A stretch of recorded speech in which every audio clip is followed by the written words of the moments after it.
Hello everyone, welcome to Prahar IS. I am Vishwajit Sukla, and today we will discuss one important issue which was in news, that is Juvenile Justice Amendment Bill 2021. तो इसके बारे में जानते हैं कि ये news में क्यों है। तो जो अभी juvenile justice care and protection of children जो है अमेंडमेंट बिल 2021, जो कि 15 मार्च 2021 को लोकसभा ने पास कर दिया है। तो इससे पहले एक बिल थी, वो juvenile justice care and protection of children act 2015 थी। ठीक है, तो उसमें अमेंड करके और juvenile justice care and protection of children amendment bill जो है वो 2021 लाई है और उसको फिर लोकसभा ने पास कर दिया है। तो कुछ उसके बारे में जानते हैं कि जुवेनाइल जस्टिस एक्ट 2015 जो है वो चिल्ड्रन के बारे में है कि उन वो जो कुछ चिल्ड्रन जो है वो कानूनी लड़ाई लड़ रहे हैं या फिर उन बच्चों को जिनको केयर एंड प्रोटेक्शन चाहिए उनसे रिलेटेड कुछ इसके बारे में दिया गया है। इस एक्ट में कुछ ऐसे भी प्रावधान हैं, मतलब ऐसे भी कमिटमेंट्स किए हुए हैं कि जो United nation of convention on rights of the children and other related international instrument है उसका भारत जो है वो सिग्नेटरी है। ठीक है, तो आप देख सकते हैं यहाँ पे कि जुवेनाइल जस्टिस जो बिल है उसको लोकसभा ने पास कर दिया। ये ministry of law and justice के अंडर में आएगा। ठीक है, और ये जो डेट है वो 15 मार्च 2021 है। Now see the background of the bill. The amendment bill was initiated based on a report filed by the National Commission of Protection of Child Rights 2018-9। तो ये जो बिल है उसकी शुरुआत जो हुई है वो एक रिपोर्ट फाइल करा गया था national commission for protection of child report 2018-19 में, कि उसमें क्या था कि लगभग 7,000 चिल्ड्रन का यानी बच्चों का वो जो चाइल्ड केयर होम होता है उनका सर्वे किया गया कि उन बच्चों की हालात कैसी है, उनके सिचुएशंस कैसे हैं। तो उसमें देखा गया कि लगभग 1.5% जो बच्चे हैं वो जुवेनाइल जस्टिस एक्ट के रूल्स एंड रेगुलेशन को फॉलो नहीं करते हैं, और उसमें से 29% जो है वो बहुत बड़े बड़े मेजर शॉर्ट कमिंग्स, क्योंकि उनके मैनेजमेंट में कुछ इशू है, मैनेजमेंट में कुछ फॉल्ट है, वो यानी कि रूल्स एंड रेगुलेशन को फॉलो नहीं कर पा रहे हैं।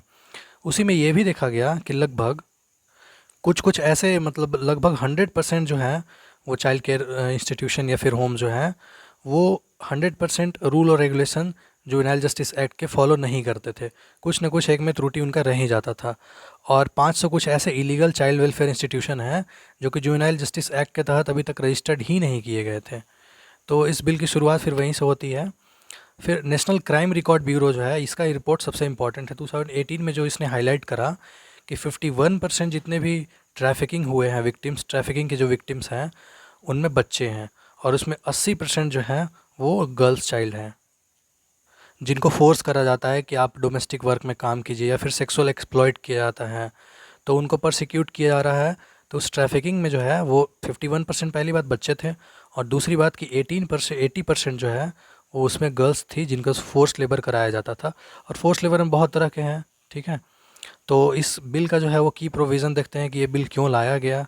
ठीक है, इस बिल में पहले के मुताबिक क्या अमेंडमेंट किए गए हैं, सुधार किए गए जिनसे बच्चों को कुछ प्रॉफिट मिल सके। तो इसका एडॉप्टेशन प्रोविज़न ये है कि as per as J act adoption process was under the court, but there were huge backlogs and each adoption case could take years to be passed. तो इसमें एडॉप्शन का केस ये था कि एडॉप्शन का केस जो था, किसी बच्चे को अगर गोद लेना है तो वो मामला कोर्ट में चलता था, तो उसमें बहुत सारे टाइम लग जाते थे। ऑलरेडी केस जो है कोर्ट में केस ओवर बर्डन है।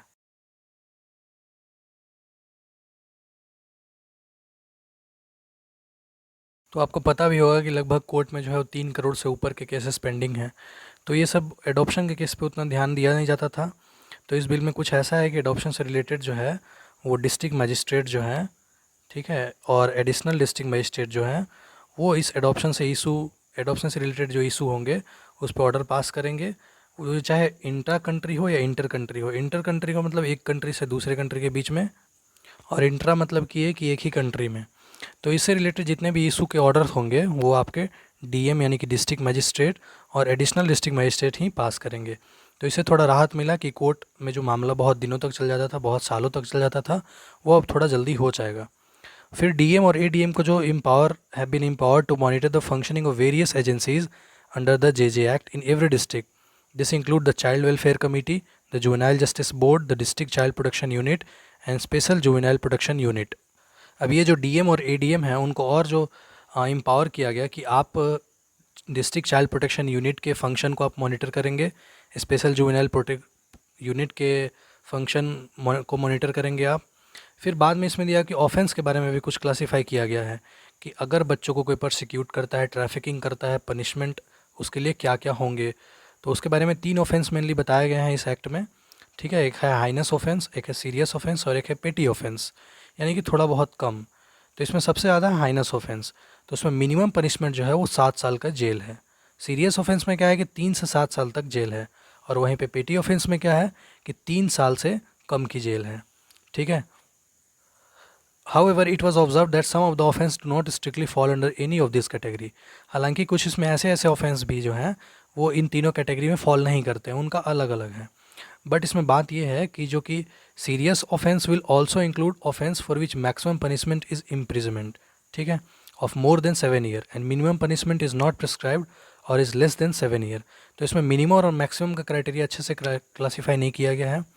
More over, as per as will, offence punishable with imprisonment between 3 to 7 year shall be non cognizable। इसका मतलब ये है कि कॉग्निजेबल का मतलब ये होता है कि जो अरेस्ट है वो बिना वारंट के अलाउ रहेगा। नॉन कॉग्निजेबल कि अरेस्ट जो है बिना वारंट के अलाउ नहीं होगा। पर इस एक्ट में क्या करा गया है कि जो सच ऑफेंसेस होंगे वेयर कॉग्निजेबल, यानी कि अरेस्ट आपका जो है वो अलाउड है बिना वारंट के भी। फिर डेजिग्नेटेड कोर्ट्स के बारे में इसमें दिया गया है कि इस एक्ट के अंडर में क्या है कि an offence against children punishable with imprisonment of a term more than 7 years are tried in the children's court. Other offence punishable with imprisonment less than 7 years are tried by judicial magistrate। तो इसमें ये प्रावधान है कि जो भी offence होंगे children's के अगेंस्ट में जो कि 7 साल से ज़्यादा के होंगे वो चिल्ड्रंस कोर्ट में होंगे। ठीक है, और जो 7 साल से कम होंगे वो जुडिशियल मजिस्ट्रेट के अंडर में होंगे। पुराने वाले बिल जो कि 2015 में था उसमें क्या था कि all the offence will be tried in the children's court, वहाँ पे जुडिशियल मजिस्ट्रेट की कोई बात नहीं की गई थी, तो इसमें बात करा गया है। ठीक है, फिर इसमें एक है चाइल्ड वेलफेयर कमिटीज़। तो ये एक्ट क्या प्रोवाइड करता है कि the act provide that state constitute one or more CWC for each district for dealing with the children's in need of care and protection। इसमें क्या है कि हर डिस्ट्रिक्ट में एक चाइल्ड वेलफेयर कमेटी बनेगी जो बच्चों की देख रेख करेगी। ठीक है, और उसके लिए फिर इसमें जो मेंबर्स होंगे उनके लिए भी अलग अलग अपॉइंटमेंट का क्राइटेरिया बनाया गया है। साथ ही साथ उसमें ये भी बताया गया कि उनमें से वो जो अपॉइंटमेंट होगा उनके CWC यानी कि चाइल्ड वेलफेयर कमेटी के मेंबर्स के बारे में वो किस इस लेवल पे अपॉइंट नहीं होंगे, किस किस क्राइटेरिया पे अपॉइंट नहीं होंगे। तो उसमें पहला ये है कि उनका कभी भी कोई रिकॉर्ड पास्ट में अगर ह्यूमन राइट के वायलेशन से या चाइल्ड राइट के वायलेशन से जुड़ा हुआ है तो वो नहीं बन सकते हैं। दूसरा उसी में है कि उनका जो है मोरल करप्शन में इन्वॉल्वमेंट होगा या फिर उनका कोई उस तरह का रिलेटेड कन्विक्शन होगा, कोई ऑफेंस रिलेटेड होगा।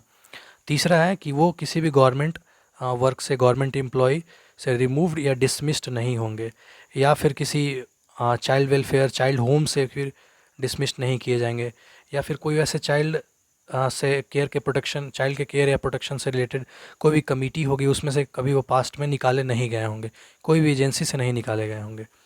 ठीक है, तो लास्ट में बिल के इवेल्यूशन करते हैं, इसके कंक्लूजन पे आते हैं। तो इसमें कुछ प्रॉज है, कॉन्स भी हैं।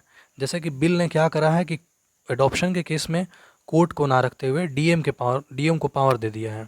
इससे क्या होगा कि डीएम के पास ऑलरेडी बहुत सारे डिस्ट्रिक्ट के रिस्पॉन्सिबिलिटी होते हैं तो उसको ओवर बर्डन अथॉरिटी मिल गया है। ठीक है, क्योंकि ऑलरेडी उसके पास इंटायर डिस्ट्रिक्ट के चार्ज होते हैं, इंटायर डिस्ट्रिक्ट के काम करने होते हैं। ठीक, और इसके में क्या हुआ है कि centralising all powers with respect to the children rehabilitation in one authority may lead to delay. और जितने भी अथॉरिटी के काम हैं वो सीधे डीएम के पास आ गए हैं, चिल्ड्रन से रिलेटेड जितने भी हैं। ठीक, तो इसका फिर सीधे निगेटिव इम्पैक्ट पड़ेगा चाइल्ड वेलफेयर पे, क्योंकि काम में डिले होने ही होने, क्योंकि ऑलरेडी उसके पास ओवरबर्डन काम होते हैं।